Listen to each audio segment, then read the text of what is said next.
Welcome to my channel. Today we are going to discuss about the objective type question and answer from the topic discrete Fourier transform and its properties for the subject DTSP or DSP. Okay, so already you know the DFT. DFT means discrete Fourier transform. And in this video, we are going to discuss about the multiple choice question from the DFT, discrete Fourier transform and its properties. Okay, so the first question you see, DFT is applied to dash infinite sequences, finite discrete sequences, continuous infinite sequences, continuous finite sequences. The DFT, discrete Fourier transform, and DTFT, discrete time Fourier transform, is both used for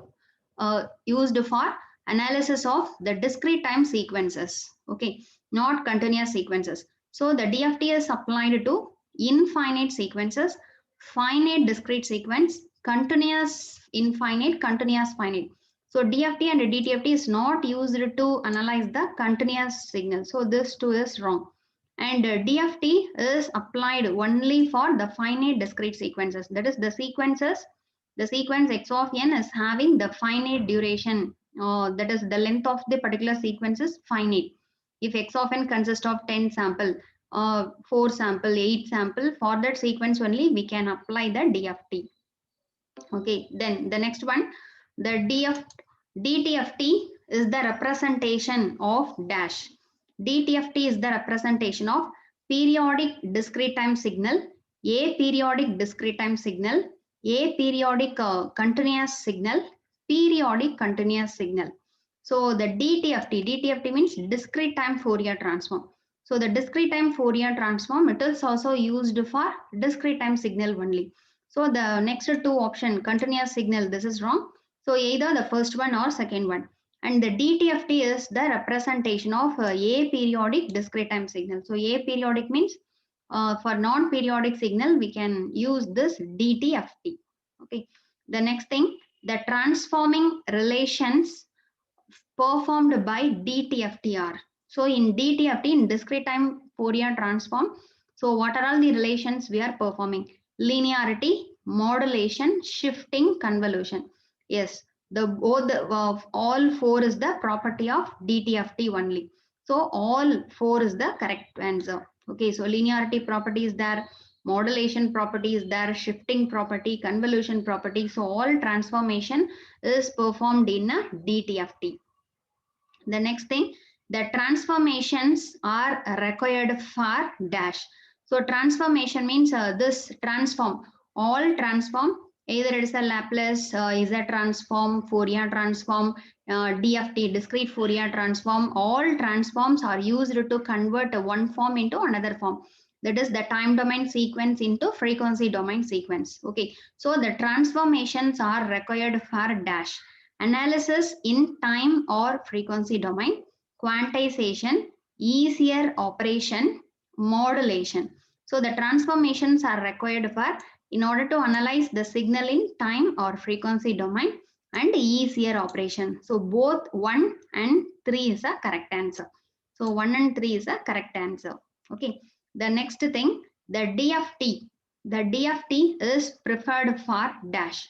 One, its ability to determine the frequency component of the signal, removal of noise, filter design, quantization of signal.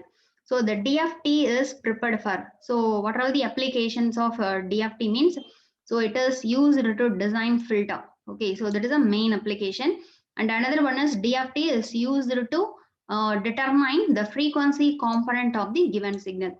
So the quantization is not done using DFT. Removal of noise is also not done using DFT.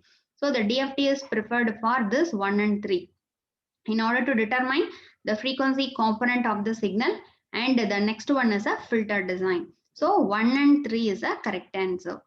Okay. The next thing, the frequency selectivity characteristics of DFT refers to dash. So frequency selectivity characteristics of DFT refers to ability to resolve different frequency component from input signal, ability to translate into frequency domain, ability to convert into discrete signal, none of the above.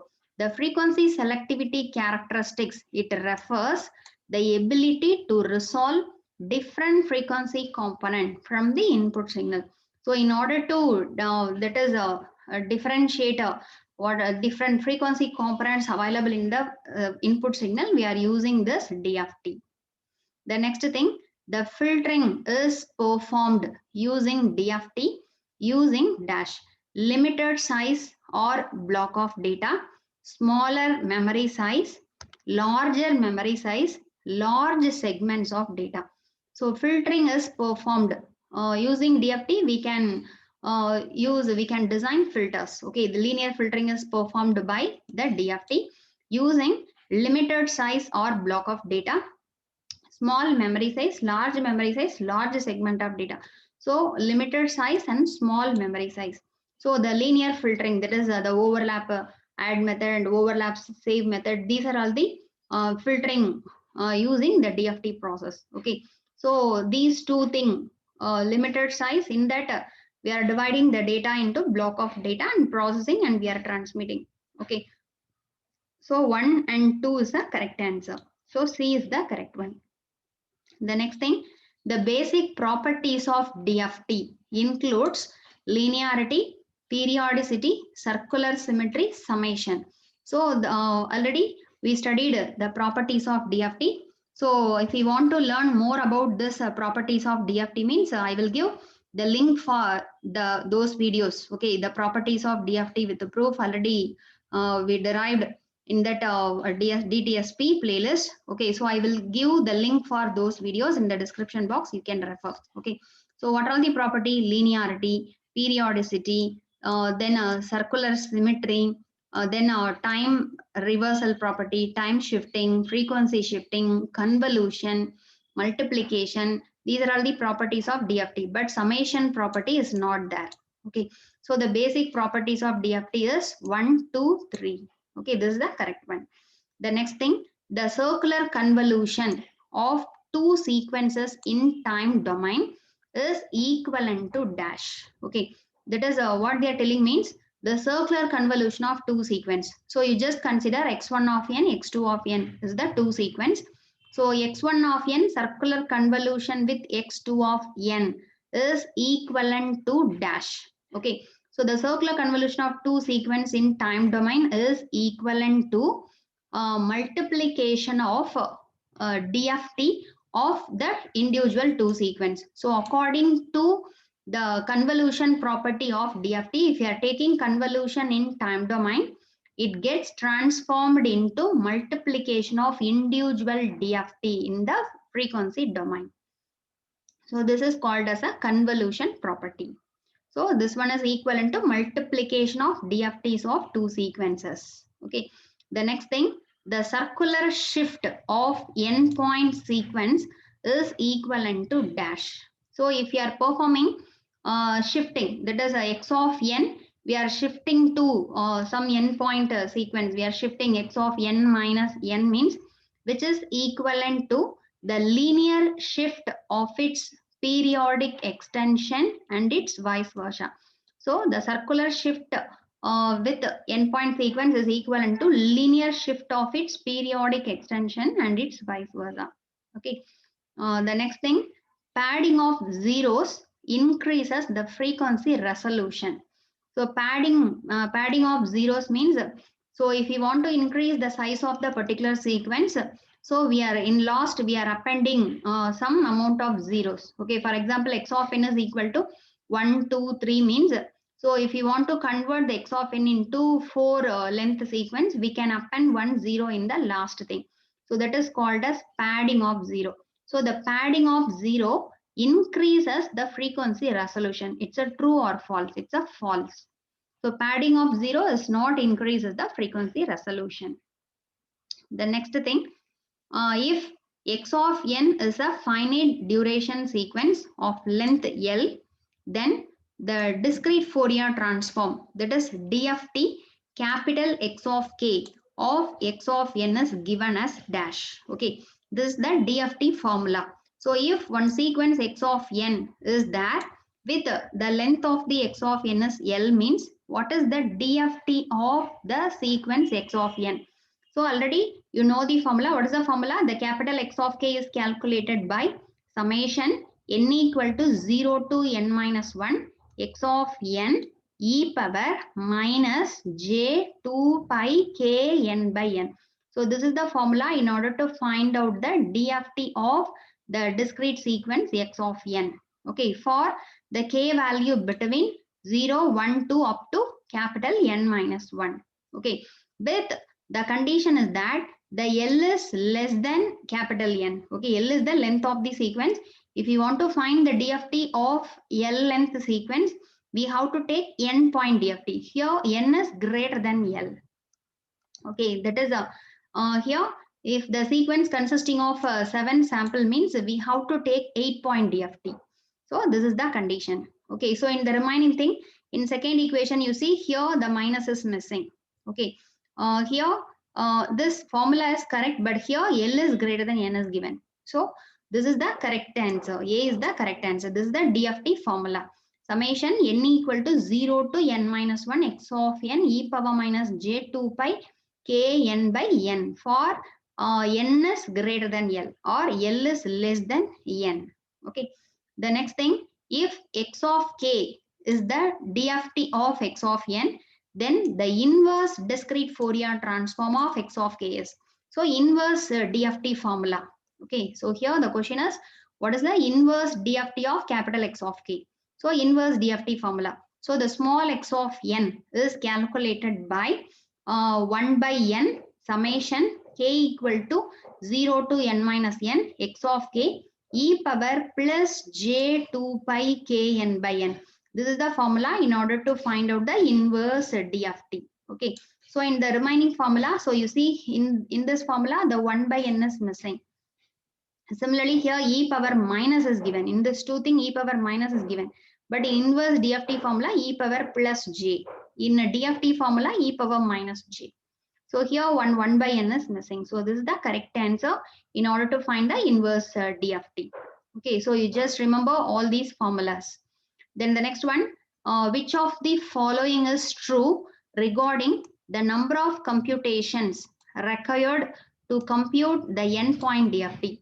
So in order to find out the endpoint DFT, so how many, that is the number of computation, how many additions required, how many complex multiplications required. Okay, this is a very important question.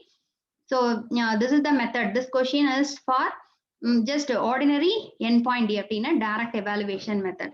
Okay, so similarly in the next video, so we are going to discuss about the FFT algorithm, DIT and DIT algorithm. So in that algorithm, the number of computations used to perform the endpoint DFT using DIT algorithm and DIF algorithm is different. Okay, that is also a very important question. So here, how many number of multiplications, how number of computation required to compute endpoint DFT means n squared complex multiplication n into n minus 1 complex addition. So A is the correct answer.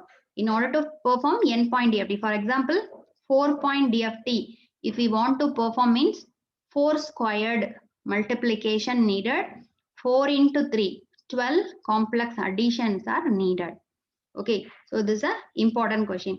So similarly, so similar to this question, so there may be a chance to ask how many multiplications and additions required in order to perform 8-point DFT. So in the place of n, you just substitute that 8.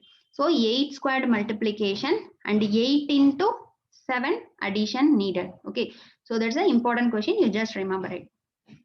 The next one, which of the following is true regarding the number of computations required to compute DFT at any one value of k?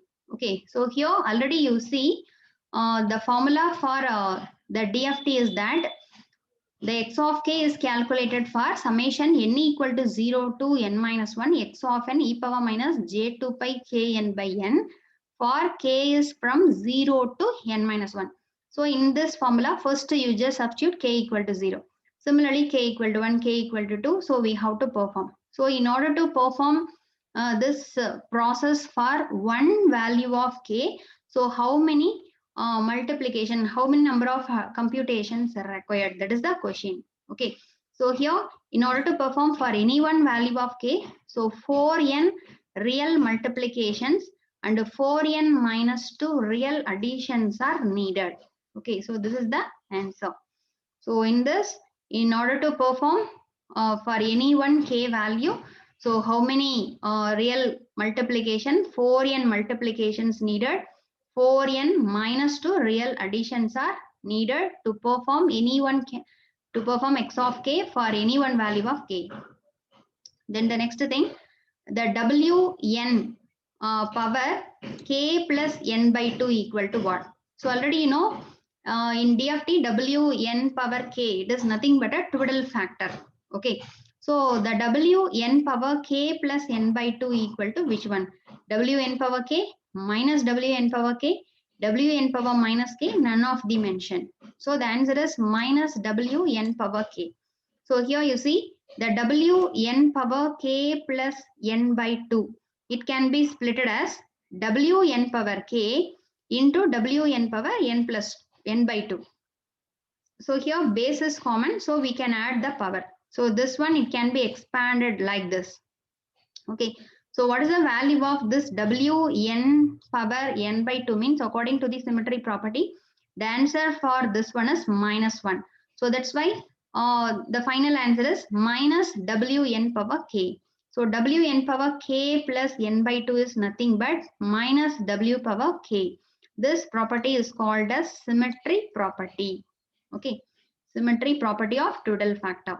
Then the next question, the twiddle factor w4 power 100 equal to w to the base x to the power 200. If these two values are equal, what is the value of x? Okay, so if these two twiddle factor is having the base value different, power value different, but the twiddle factor answer is equal means if you want to calculate this x, the formula is that, so you just divide this power divided by this base. 100 by 4 is always equal to this 200 divided by x. So 100 by 4 is equal to 200 by x if these two twiddle factor values are equal. So from this, if you are rearranging, we will get the x value as a 8. Okay. So the x value is 8. So w4 power 100 is equal to w8 power 200. Okay, that is the meaning. Then the next one, if x of n and x of k are n point DFT pair, then and x of n is equal to x of n plus n, then what is capital X of k plus n? Okay, that is what is the meaning means here. If you are taking DFT for x of n, we will get capital X of k. So x of n, x of k is a DFT, n point DFT pair means, and the input sequence x of n, it satisfies x of n plus n. That means periodicity. The input sequence x of n is periodic with the period n means what is the value of capital X of k plus n. Okay. So in order to prove this property, so already we studied the periodicity property of DFT. Okay. So according to the periodicity property of DFT, if the sequence x of n is periodic, then the DFT value is also periodic. That means if x of n, if we are taking DFT for x of n, we will get capital X of k. If x of n is periodic, the time domain sequence is periodic means the x of k plus n value is also equal to x of k. Okay, so the DFT answer is also periodic. So according to this, x of k plus n value equal to capital X of k. This property is called as periodicity property. Okay, so you just remember it. If input sequence is periodic with the period n means, capital N means the DFT answer is also periodic. So x of k plus n is always equal to capital X of k. Okay, so this is the periodicity property. This is a very important property in DFT. Then the next property, so you see if x1 of k and x2 of k are n point DFT of small x1 of n and small x2 of n respectively, then what is the n point DFT of x of n equal to a into x1 of n plus b into x2 of n? Okay, so what is here you see a into x1 plus b into x2 is said to be the linear combination of two inputs. So what is the DFT of linear combination of these two input? So in order to find the DFT, we can use the linearity property.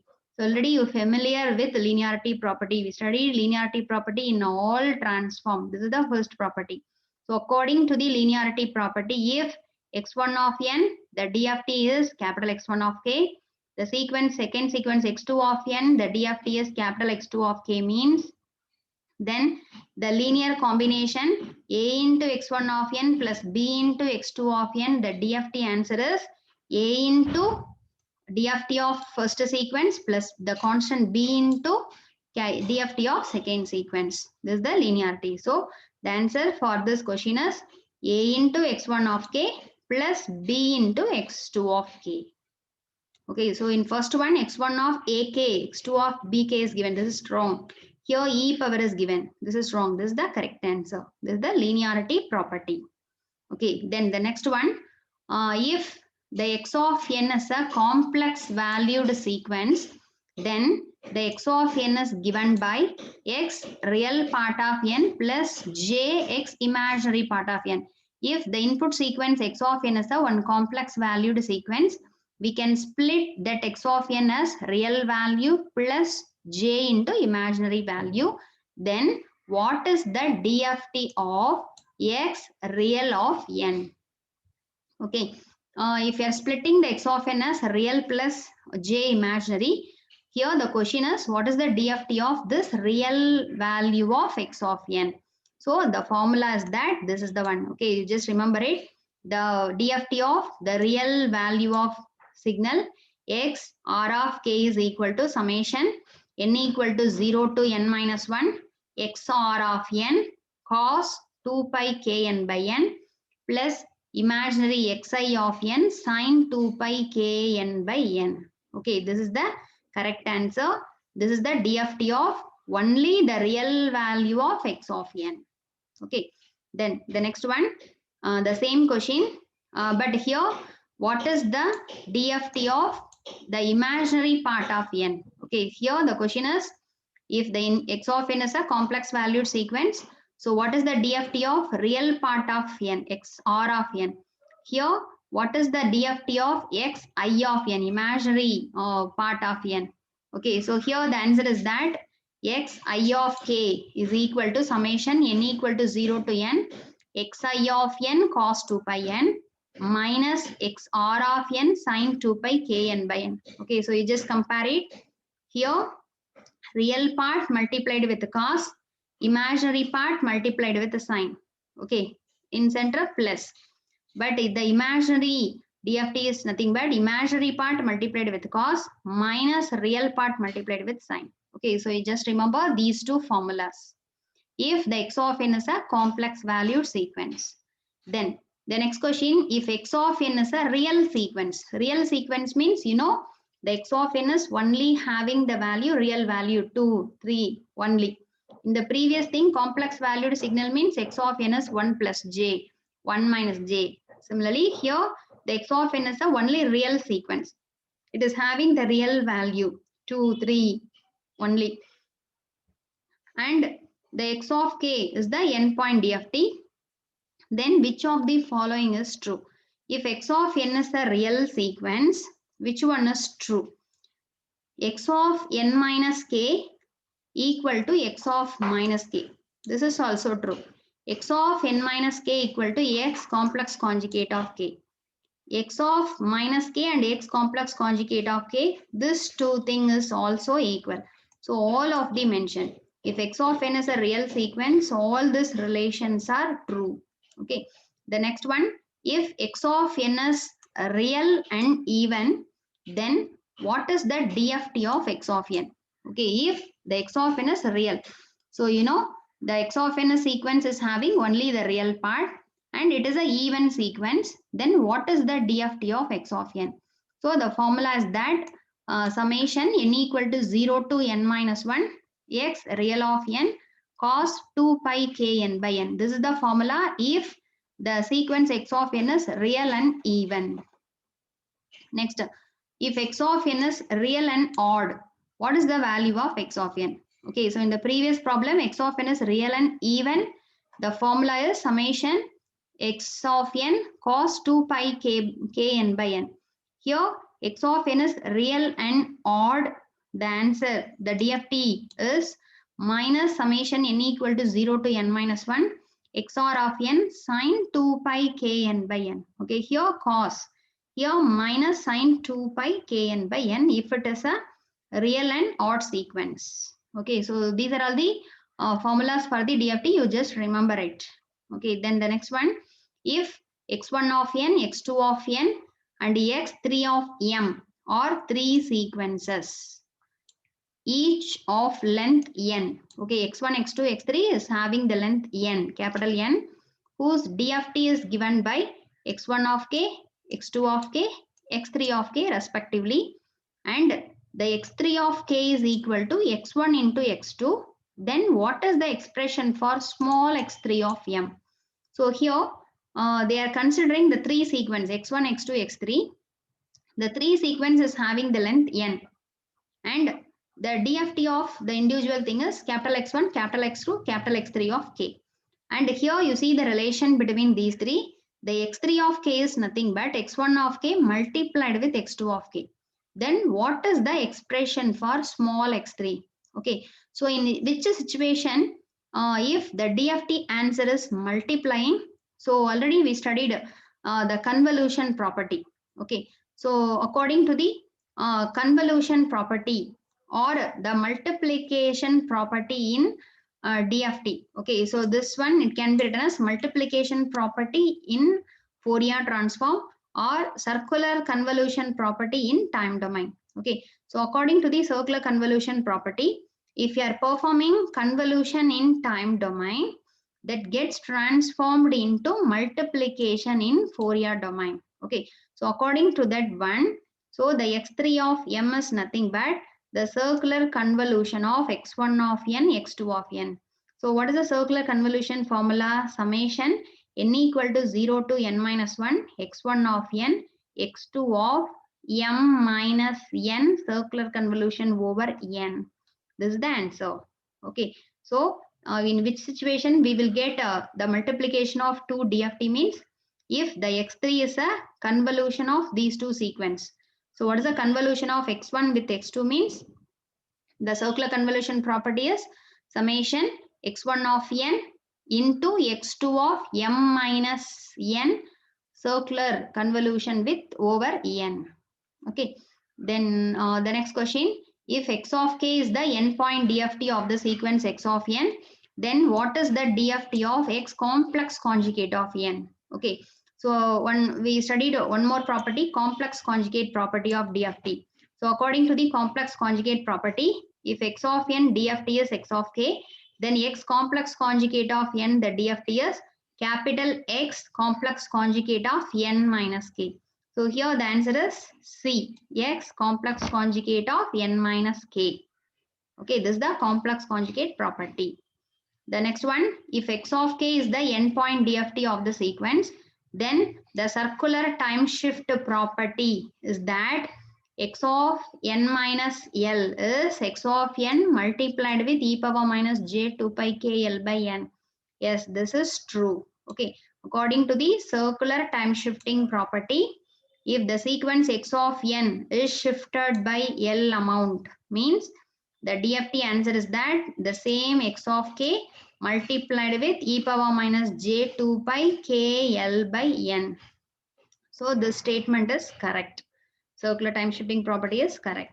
The next one, if x1 of k, x2 of k are the endpoint DFT of x1 of n, x2 of n respectively, then the endpoint DFT of circular convolution of two time domain sequences dash. Okay, so if you are taking circular convolution of these two sequence in time domain, that is transformed into multiplication of the two DFT in a Fourier domain. This is called as circular convolution property. So you see, x1 of n DFT is capital X1 of k, x2 of n DFT is capital X2 of k, then x1 of n convolution, circular convolution with x2 of n is x1 of k multiplied with x2 of k.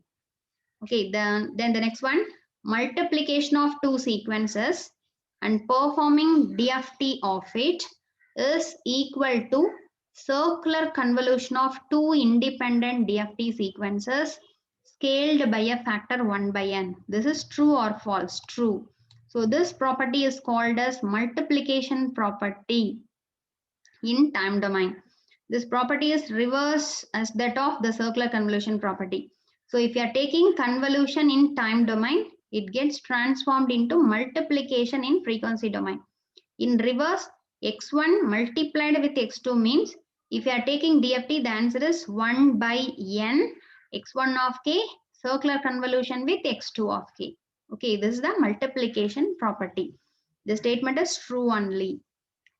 Then the last question, the magnitude of twiddle factor is always 1 and the phase angle of that particular twiddle factor is minus 2 pi by n.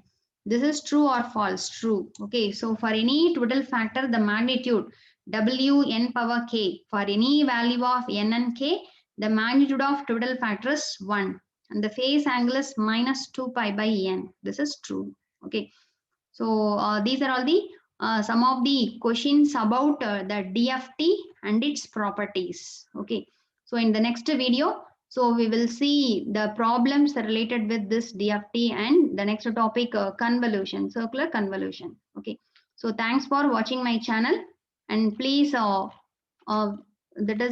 this information to your friends also. So we will meet in the next video. If you want to learn the previous MCQ means, I will give the link for those videos in the description box. And also, in order to study this DFT properties in a detailed manner, I will give the link in the description box and I code you can see. Okay, so thank you.